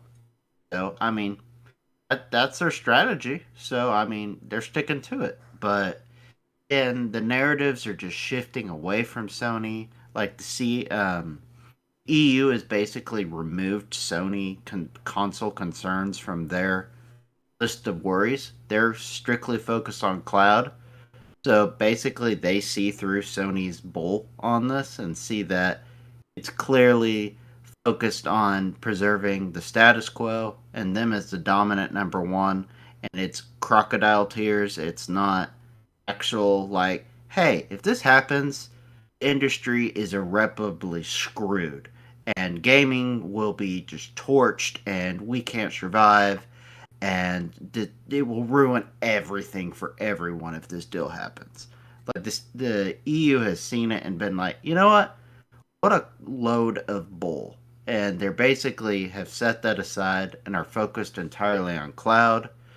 Microsoft's remedy proposals to them focus basically entirely on cloud, looks like. And it sounds like multiple reports are coming out that the EU is going to give it the green light. And I mean, until it happens, fingers crossed. But it sounds like EU is greenlighting it, and then that leaves the CMA and the FTC that they would likely destroy in court in the U.S. based on the laws of today, not what the laws they hope are going to happen someday. But the laws of today are what you go to court with, and based on that, they would win. So, and logically, it's just ridiculous, this whole thing. So at the end of the day, things are looking really, really good for Microsoft getting the deal done, and the CMA as they will be making a decision next month, as and then the EU pushed theirs back another month because they want to take more time to market test the proposed ideas, the remedies, which includes, like, for example, like an EA or a Take Two or whatever assessing it and saying, yeah, that would address concerns that people could hypothetically have. This would entirely remove this concern because these parties would have access to this, or you'd have an independent, educator making sure that this follows guidelines, yada, yada, yada. And so basically, it's looking really, really good. and the fact that Microsoft is willing to pay a third party to basically be the Call of Duty authority and to make sure that everything is parity, everything is up to snuff, they're not trying any funny business, that like for example, they could hypothetically hire like a digital foundry or something, experts in technical parity to oversee that and make sure that all the versions are similar and there's no funny business. And that if there was something that was sketchy or not ready, that they would have the power themselves to independently delay a Call of Duty game until they're all ready to go. So basically, Microsoft is willing to play with one hand tied behind their back about Call of Duty to get this done. And so any rational and reasonable and legal based body should see that and say there is no concern there. So, do you think it's actually going to pass? Yes. Who knows by the summer showcase, like this all could be over. It's been a long road of this topic. I think it's good to see that the European Commission have actually like realizing how dumb this situation is and how like Microsoft, they would keep Call of Duty on PlayStation. I will say this though, I think the parity situation is stupid.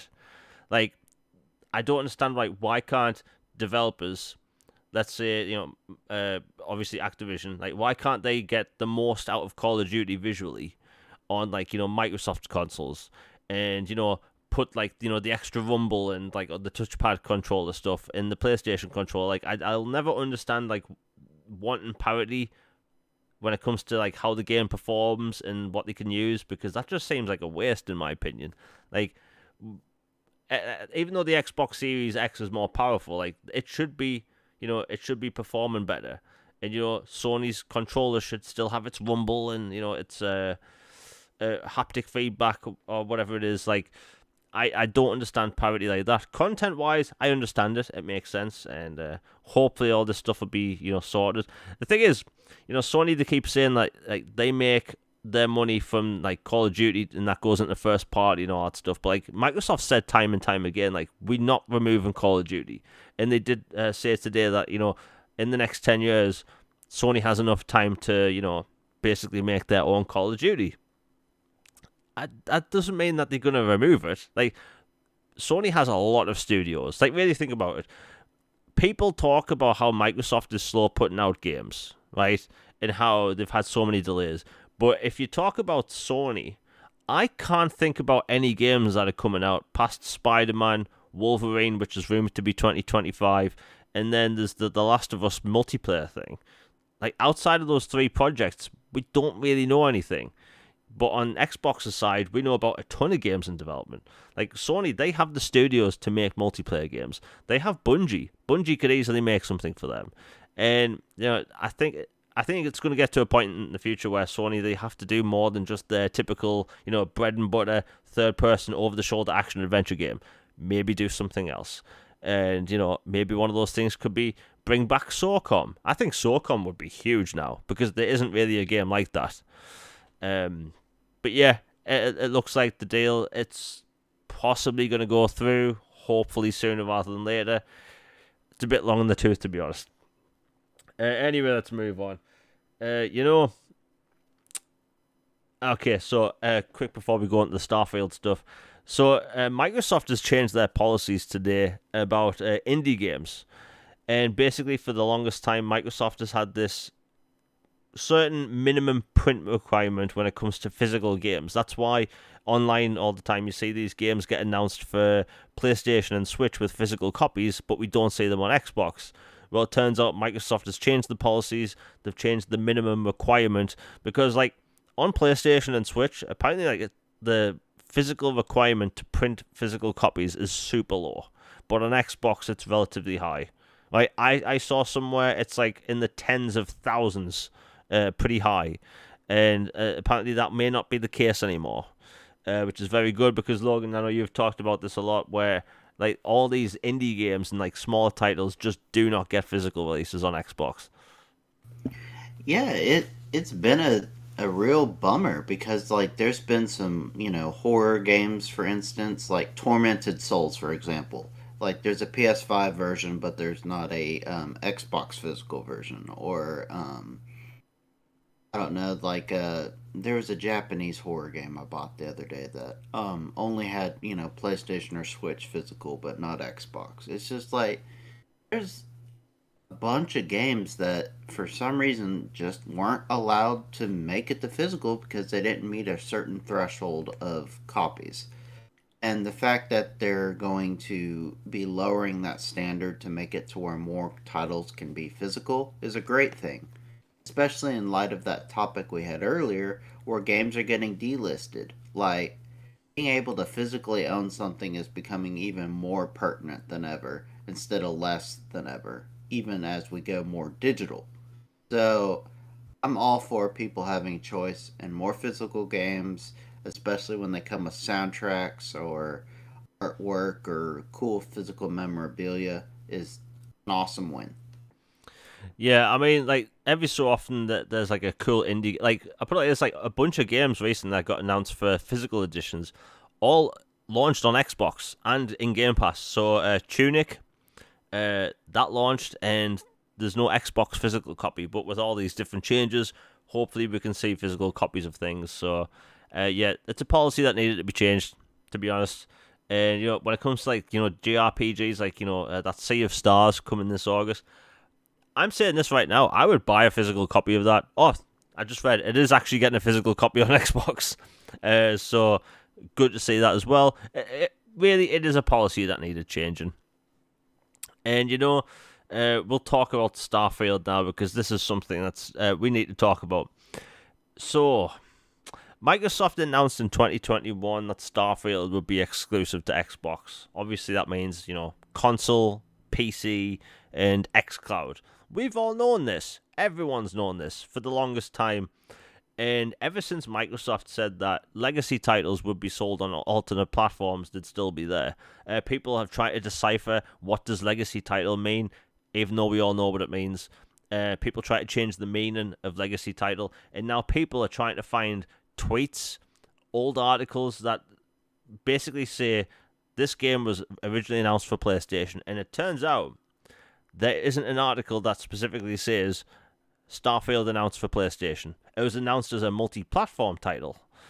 And ever since, people have been losing their minds, and I think people know who I'm talking about.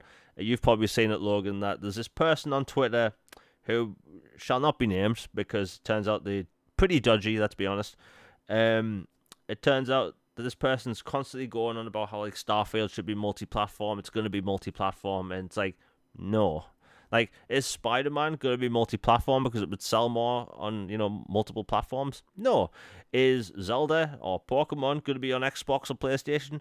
No. We get the situation. You buy a platform, it has exclusives. But Microsoft's the only company that they have an exclusive. People automatically think it should be on theirs as well. That's not the world we live in. My house isn't made of chocolate. And people are just continuously trying to bring up, like, people are tagging Aaron Greenberg every day, like, hey, is it coming to PlayStation? Hey, is it coming to PlayStation? It's like, no, it's not. And it's never been stated that. Like, hell, Sony wanted to get Starfield as a PlayStation exclusive. Times, albeit, but still, they wanted it as an exclusive. And it's like, Microsoft, they invested in studios. And if you think about it, the Bethesda acquisition was pretty organic. They've had relationship with Bethesda for decades now, and it kind of just fit. Starfield's coming out this September. People are still trying to bring up the whole it's timed exclusive. Like you've seen that, haven't you, Logan? Yeah, it's a clown show at this point. Like people trying to dig up old tweets or hypotheticals or trying to retwist words of things that were said ages ago, and, like ignoring context and all kinds of stuff. It's ridiculous. It's the ultimate spoiled brat 1%. You know, what's mine is mine and what's yours is also mine mindset of like we have everything we want, and the fact that somebody else has something that we don't have and we can't have is just not right, and it's egregious, it's unfair, it's not right. I am outraged. I know my rights kind of nonsense. It is just the ultimate spoiled brat mindset. And like PlayStation for a long time has had the best of everything and so many categories of access, media, whatever you want to call it. Picture has been painted very happy and nice for them. As soon as Xbox gets something positive going for them or something exclusive to them, it suddenly is a crime against humanity and this huge issue that must be addressed. It is blasphemy. And so it's just ridiculous. And, basically just get over it at this point. It's on Xbox or it's on PC or whatever you can stream with XCloud. Like, I don't know. They've worked with Bethesda since the OG Xbox and PC, Morrowind, and they had to find little clever hacks to get Morrowind to run on the original Xbox, and then you know Oblivion was a launch title, and then I remember the DLCs for it and what was it? Skyrim were first on Xbox before they eventually came to PlayStation. Like Bethesda and Xbox have always been hand in hand. You didn't really see PlayStation exclusive stuff from them until you got to like the Doom 3 VR or Doom 2016 VR or like what is it? Yeah, Ghostwire Tokyo and Deathloop being held for ransom for a year for timed exclusivity before they were allowed to go to other platforms. Like besides that, it's been pretty Xbox focused, so it was a no brainer to consummate that relationship and welcome them to the family. And just people are just gonna have to get over it. To be blunt, it's like if you want to play Starfield, you're gonna have to get a device of some sort that plays Game Pass. If PlayStation wants to welcome Game Pass, then maybe it becomes a different conversation. But for right now, it's just that way. Yeah, I mean, like we all know the situation, right? You want to buy a Mario game, get a Nintendo device. You want to play, Uncharted, get a PlayStation, and those games do eventually go to PC. And Microsoft's ecosystem is Xbox, but Xbox is PC, it's cloud, all that stuff, and it's like even though there's more ways to play Microsoft's exclusives more than ever before, people still want they still want the games on their consoles, and that just doesn't make any sense. Like why is it like even though Xbox is like 21 years old now or whatever, people preying on the downfall, saying that they don't have exclusives, yet port beg all the exclusives. Like I've seen people port beg the Halo MCC on Switch. I've seen people port beg Starfield port begging is constant, and it's endless, and we all know the situation. But guess what? This same energy wasn't around for another game, and that was called Stellar Blade, I believe it was called, and that game was announced for Xbox. Yeah, that game looked pretty cool. Yeah, it looked pretty cool, and what do you know? Sony bought up the rights, and it was all of a sudden made de facto exclusive. So not any of these people, port begging Starfield, has mentioned this at all. They won't bring it up because they're hypocrites, basically. But like nobody's bringing up this game. I'm not saying journalists go after Sony saying, "Hey, why is this multi-platform game originally announced now an exclusive game?" No, all eyes are on Starfield. That's because Starfield gets more clicks. But like, it's obvious at this point. It's basically a clown show. It's the never-ending circus, and it's annoying. And like Starfield, it releases this September. And by the way, Spider-Man is rumored to be releasing this September as well. And we're going to see people, warring back and forth about which game is better. It's like, they're two different games, by the way.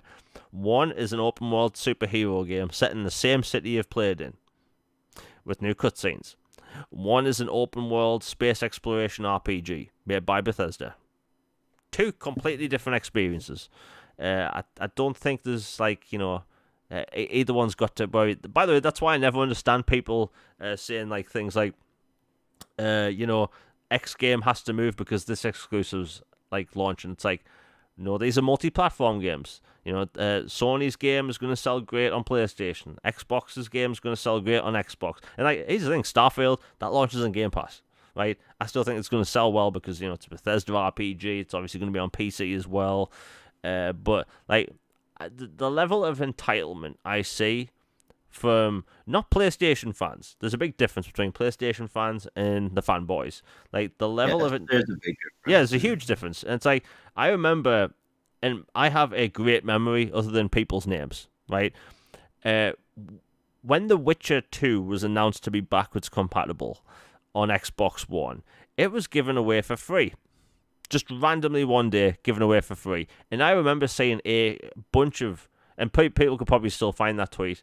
There was a bunch of replies in this tweet by CD Projekt Red where people were losing their mind saying, well, if they're going to get this for free, we want a remake for free of The Witcher 2 on PlayStation 4. It's like, a big difference. yeah, and like this, just the level of entitlements just all over the place. I remember we got Deus Ex Human Revolution backwards compatible for free one weekend, and the same thing happened. We want a remake of this game for free because they're getting it for free. And it's like there's so much entitlement over there because people have whined for years. Microsoft needs to do better. You see these accounts online all the time, by the way, that Microsoft needs to do better.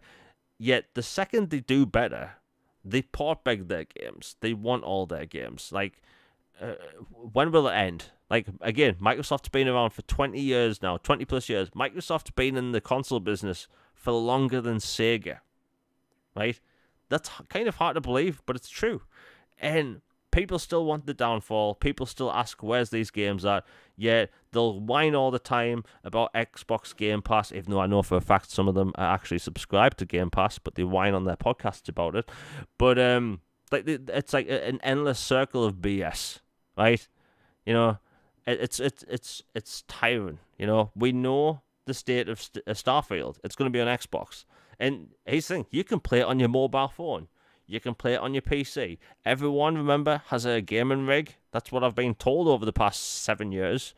You know, ever since Quantum Break was announced for PC, by the way, notice how everyone had a gaming PC all of a sudden?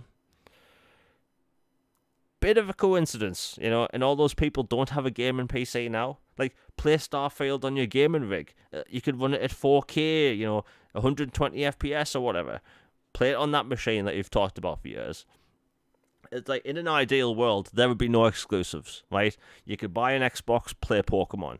You could buy a Nintendo device and play Uncharted, right? We don't live in that world, right? Let's be real. Like, would it be cool to play a Pokemon on a PlayStation or an Xbox? Hell yeah. I'd buy it in an instant. But that's not the world we live in. And people will just, you know, combat this. And, like, again, there's videos daily on Twitter and on YouTube of Starfield multi-platform. No, it's not. Stop it. like Logan. You gotta pay rent, Jamie. Yeah, I mean, granted, there is a big difference between posting clickbait and not posting clickbait. Granted, I'd get a hell of a lot more views if I posted clickbait, but like, it's stupid. It's cringe. Like, stop it. Like I could make a video saying, I don't know, Spider-Man coming to Xbox, ? Brutally honest reaction, ? Shocked face emoji. Like, it's stupid. We're getting to a point now where it's happening all the time. Like, Logan, in the past week, how many times have you seen the Starfield's timed exclusive, like, topic in general? It's been a nauseating amount of time. On Starfield or on, like, problem at Xbox Studios, should Phil or Matt step down? Like, all kinds of stuff. It's like, are you serious? Like, come on now. Like, really? It's ridiculous. It's just something like when Starfield comes out this September and it's not timed exclusive, I think it's really going to settle in. And here's the thing, it's going to get worse, you know, with one specific title, Elder Scrolls 6. Oh my word! Like, online servers might cease to exist that day. Yeah, seriously. yeah. The Twitter server stacks will literally melt. like people might not be thinking about it now, but the Elder Scrolls 6, that's going to be an exclusive game. And or should I say Skyrim, that came out in 2011. People like videos about Skyrim still get hundreds of thousands, if not millions, of views. Like, it is an RPG that sells daily. It is one of the biggest RPGs ever made, for good reason. And it's like the second its like follow up is exclusive. That's gonna be an interesting day. Like, I'll be online. I'll be reading the comments. But the thing is, like, it hasn't settled in yet. Starfield's just going to be the appetizer. It's going to be letting people know, like, Xbox can have Bethesda games as exclusives. Interesting. And then when Elder Scrolls, whenever that's announced to be coming out, be it 4 years, 5 years, I just want them to take the time, get a great RPG out. It's going to be spicy online that day. But hey, I mean, everyone has a gaming PC. Everyone has a mobile phone. You can play it on that. So it's all good. And that's pretty much it for today's video. I should say today's podcast. It's been a long one. Logan, have you got anything else to say on the topic before we close out? One last thing I forgot to mention when we were talking about Doom is that the mobile game Mighty Doom is now out today or tomorrow on Google Play Stores and iOS. I don't know if there's achievements or not. I haven't dived in yet, but it's made by AlphaDog. It's their debut title under Xbox, and it's a fun run and gun, Metroid-like kind of or roguelite type Doom game on looks like pop figure type animations and colorful and bright and vibrant and Doom and just blast monsters to bits. Sounds fun. It's free to play. So have at it and go support AlphaDog. What's it called again? Mighty Doom. Mighty Doom. Okay, yeah, I've just found it. It just launched today, so yeah, go check that out. And we should talk about it next time. Yeah, I'll download it. And plus, it might have achievements. I'll have to check. But yeah, it's 462 megabytes, so not that big. But hey, download it. It's free, available on iOS and I assume Android. But yeah, looks pretty cool. It's your top-down Doom game. But yeah, we'll be back next week, same time. My scheduling has been all over the place, which I'll get into in the future. But I have a Starfield video coming out in between now and next week's show. It's been a long time putting it together, but finally, after stupid reasons, finally back to weekly videos. So you're going to be getting the podcast weekly as usual, and weekly, edited content, which I used to make. Haven't done as much recently, and also top lists and all that crap.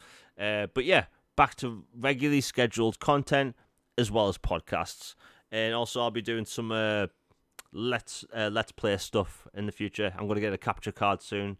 I'm also going to do on-camera content, so be nice, all that stuff. That should be fun. I really want to upgrade the style of content I make. It's been a journey. I plan on taking, the channel to another level. But anyway, that's it for today's video. Everyone in chat has been awesome today. We've had no porn bots. Thankfully, I think this is like the 8th or 6th show in a row where there's been no porn bots at all. And everyone in chat's been awesome. No fanboys, no arguing, all that crap. Anyway, everyone in chat's been awesome. We'll be back same time next week. We are out. Peace.